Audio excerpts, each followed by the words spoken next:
Several barangays in Malabon remain flooded after weeks of heavy rain, prompting authorities to conduct pumping and drainage clearing operations.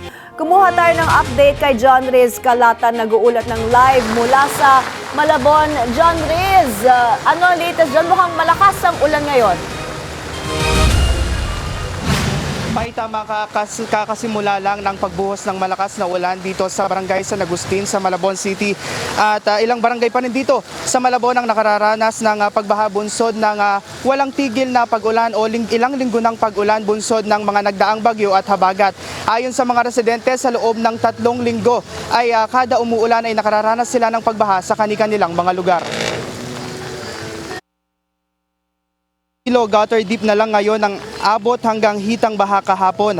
Nagsasagawa na ng pumping at declogging operations ang Department of Public Works and Highways Malabon at Navotas para maayos ang daloy ng tubig sa mga drainage. Ayon kay Roslyn Rodelas, packer ng parcel sa Maysilo, laking perwisyo para sa kanila ng baha.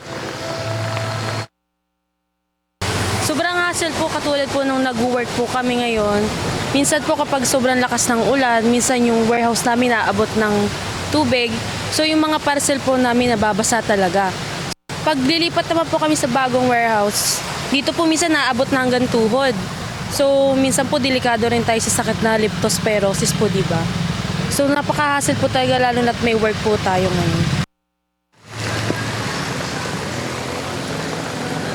May batay sa datos ng mga health worker, aabot o wala pa silang naitatalang kaso ng leptospirosis dito sa kanilang lugar. Pero tuloy-tuloy pa rin ang kanilang isinasagawang pamimigay ng gamot para matugunan yung pangangailangan ng mga residente na nahaharap sa banta ng leptospirosis. Ayon sa Malabon City LGU o sa Barangay Maysilo LGU, aabot naman sa mahigit 10 ang pamilyang inilikas at mahigit 60 individual ang nasa evacuation centers. May isa ngayon dito sa Barangay San Agustin, dito sa aking kinatatayuan, bumuhos nga ang malakas na ulan. At gutter deep ang baha dito sa aking likuran kung inyong mapapansin, pero passable ito sa ating mga motorista. Yan muna ang update. Balik sa iyo, Mai. John Riz, bukod sa iyong mga nabanggit, may iba pa bang pangunahing kalsada dyan sa Malabon na nakaranas ng pagbaha? May kanina, gutter deep ang baha na naranasan sa Governor Pascual Avenue sa Barangay Catmona, Malabon City. At sa Barangay Panghulo, ankle deep naman ang baha at meron ding pagbahang naitala sa Dampalit, Muñoz at Hulong Duhat. May? Alright, mag-iingat kayo dyan. Maraming salamat, John Riz Calatan, live from Malabon.